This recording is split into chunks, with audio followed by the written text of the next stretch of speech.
Joining us once again is Dr. Yasmine Saad, and I'm very elated to have her here because it's been about 5 years and her growth has been tremendous.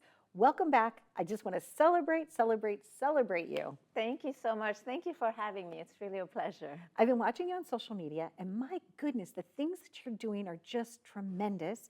Let's start with the TEDx talk. I was able to do a TEDx talk, but something special happened with yours. What's going on? It got editor's pick. Yay! Which, less than 0.1% of TEDx do that. So I'm very excited. So that means TED thought it was a message worth sharing with the world. Yes, and what was your message worth sharing? You don't have to do all 11 minutes because we'll go to see it, but what was the topic? So the topic is how to make sense of your negative thoughts. Okay. So most people don't know how to deal with negative thoughts. They either replace them with positive thoughts, ignore them, or they just take them at face value and drown with them. Whether you replace them, ignore them, or took them at face value, you're thinking your negative thoughts are detrimental to you, and you have created an enemy within. And now you're left fighting with your negative thoughts. So even people who use affirmation and think like, okay, I'm going to replace it, you're still telling yourself what's coming through me is negative. So that means you have a body and a mind that are creating negativity for you. And therefore you're fighting. So that's what the TEDx is about. And in it, I show people a different way of thinking of negative thoughts. I like that. I truly do. I grew up in a very positive household. I'm talking about the time where they did transcendental meditation and it was warm fuzzies and cold pricklies, right? I've been in that language probably since I've been about 9 or 10 years old. And a lot of times people don't get me. They just think like, oh my gosh, she's so overtly positive. She's got to be fake and phony, right?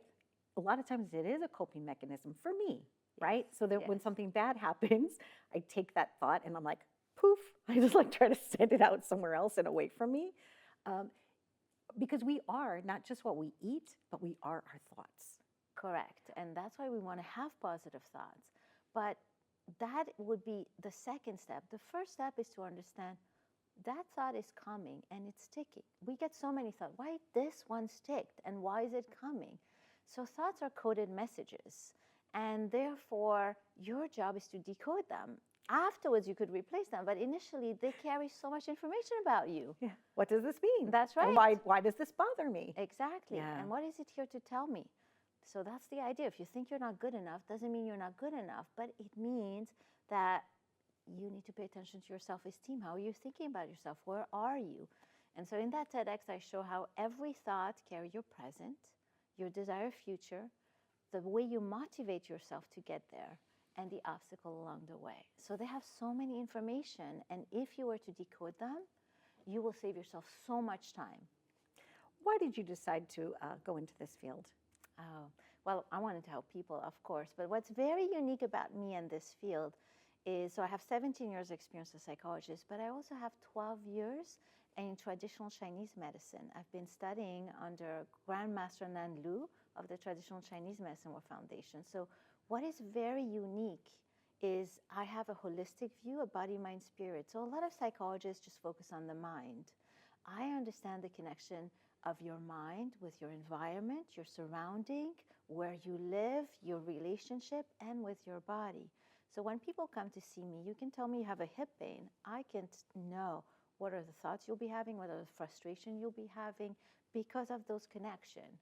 It's funny because you picked up on something. That's how in tune you are. Because earlier today in one of the segments, I was mentioning, and I know that you weren't here then, that sometimes on a long drive, my hip joints are bothering me. And I keep readjusting the seat in my car. I'll be driving, I'll be like, oh, and I'm trying to like touch the buttons, and I'm like, well, maybe if I tip this way or if I tip that way. I was like, ah. And I can tell you, in traditional Chinese medicine, green Yes. is the color to relieve stress. And hip pain, yes, that's right. Okay. And hip pain, the idea, hip is where you move, right? It's meant to move.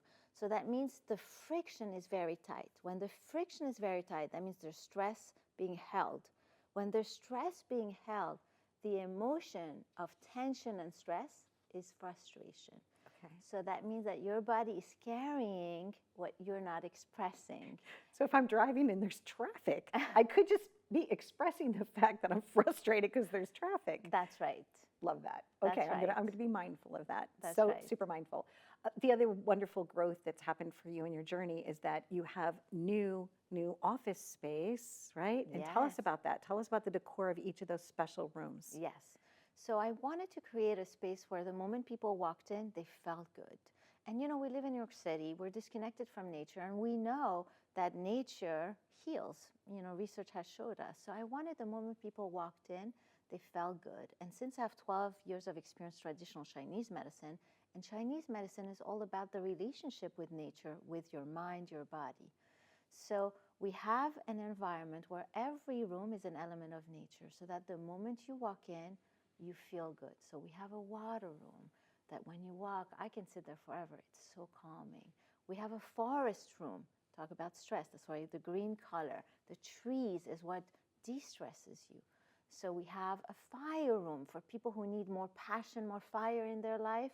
So we have the red sand dune of Australia that are very fiery there. And then we have an earth room, which are all the canyons. Okay. And the moment you walk in our office, you feel good. Our waiting room is the fall room. So it's meant to, you sit, it's here to let go while you wait for your session. Lovely. So like I've been that. climbing waterfalls lately on the weekends, and I just found a new map of several different waterfalls that you could do like in a day. I'll share that with you, just in case you have patients that might want to go on the tour. Oh, that's so much fun. Yes. And so healing. And we need that. We do. We need movement. We need nature. We need to reconnect. I'm glad we reconnected. Yeah, me I'm too. so happy. I get to watch you on social media, and I was like, come back on. I want to just, like I said, I just want to celebrate you.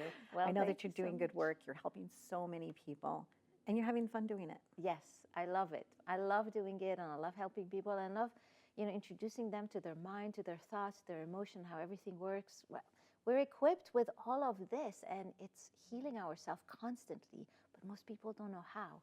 So that's why I want the message to spread. I want my inner message approach to Go spread. everywhere, right? That's right. Everywhere. Thank you so much. Thank you. I hope that you enjoyed this visit. We hope that you find your inner peace, the beauty, the joy of the journey, and thank you for watching. And please be sure to go to her TEDx talk.